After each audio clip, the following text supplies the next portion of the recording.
Assalamualaikum warahmatullahi wabarakatuh. Perkenalkan, nama saya Budi Santoso dari kelas 4B dengan NIM 081. Pada kesempatan kali ini saya akan melakukan praktik tentang kecepatan gravitasi. Tentunya praktik yang akan saya lakukan adalah dengan bagaimana kita mengurangi percepatan gravitasi dengan metode yang sangat sederhana. Alat dan bahan yang dibutuhkan hanya bagaimana kita tali untuk menggantungkan. Untuk tali yang digantungkan ini bisa divariasikan, mau tali pramuka, tali rafia, ataupun tali-tali lainnya. Tapi pada kesempatan kali ini saya akan menggunakan tali gantungan untuk handphone dan juga pasangannya itu yang akan mengaitkan.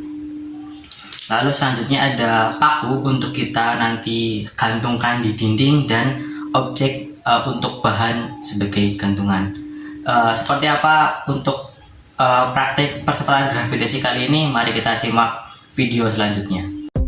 Langkah-langkah selanjutnya adalah bagaimana setelah bahan-bahan itu kita siapkan adalah kita mengaitkan antara si gantungan dengan objek yang memiliki beban, yang kemudian nanti setelah diikatkan semuanya, kita berikutnya adalah memasang paku yang sudah disiapkan ke dinding, yang gunanya adalah untuk menggantungkan benda yang tadi sudah kita siapkan sebelumnya, yang tentunya sudah kita ikat dengan baik. Langkah berikutnya adalah ketika semua benda, alat-alat yang sudah kita butuhkan sudah terpasang, adalah dengan kita membuat simpangan awal, jarak dari titik tujuan awal dengan jarak yang akan kita nanti gerakkan, dan kemudian akan selalu kita hitung berapa waktu beban berosialisasi selama 10 kali. Seperti apa? Langsung saja kita lanjut. Dalam praktiknya kita akan melakukan percobaan ini dari 3 titik simpangan, yaitu 20, 30, dan 70 cm. Dan perlu diingat dalam pengukuran ini yang harus kita siapkan tentunya satu buah penggaris dan tentunya stopwatch untuk mengukur waktu beban dalam objek ini melakukan pergerakannya.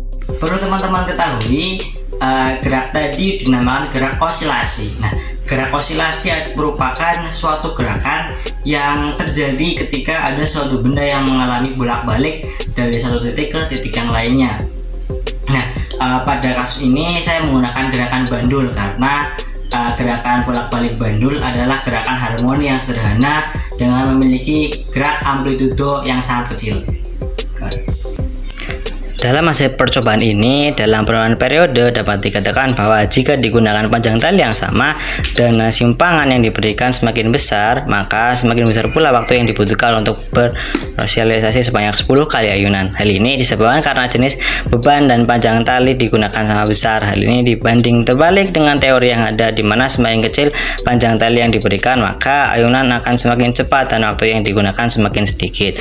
Begitu pula sebaliknya, apabila semakin panjang tali yang diberikan, maka ayunan bandul akan semakin pelan dan waktu yang dibutuhkan semakin banyak. Hal ini sesuai dengan persamaan pada bandul, yaitu T atau periode sama dengan 2pi, di mana periode ayunan dibanding terbalik dengan tali. Sama halnya dengan penurunan periode secara teori, yaitu tidak sesuai dengan teori yang ada. Hal ini juga disebabkan karena jenis beban dan panjang tali yang digunakan sama besar. Jadi sekian saja praktikum dari saya. Untuk kesimpulannya, yang pertama, percepatan gravitasi bumi selalu sama jika dihitung secara teori meskipun menggunakan besar simpangan yang berbeda. Kedua, pengaruh panjang tali berbanding lurus besarnya periode osilasi atau gerakan bolak-balik, di mana semakin panjang tali yang digunakan maka akan semakin besar periode bolak-baliknya atau gerak osilasinya. 3. Secara teori, pengaruh simpangan awal tidak mempengaruhi terhadap nilai G yang diperoleh. Namun, secara praktek besar simpangan awal berpengaruh pada nilai G yang diperoleh. Mungkin sekian saja praktikum dari saya. Terima kasih banyak telah menonton. Wassalamualaikum warahmatullahi wabarakatuh.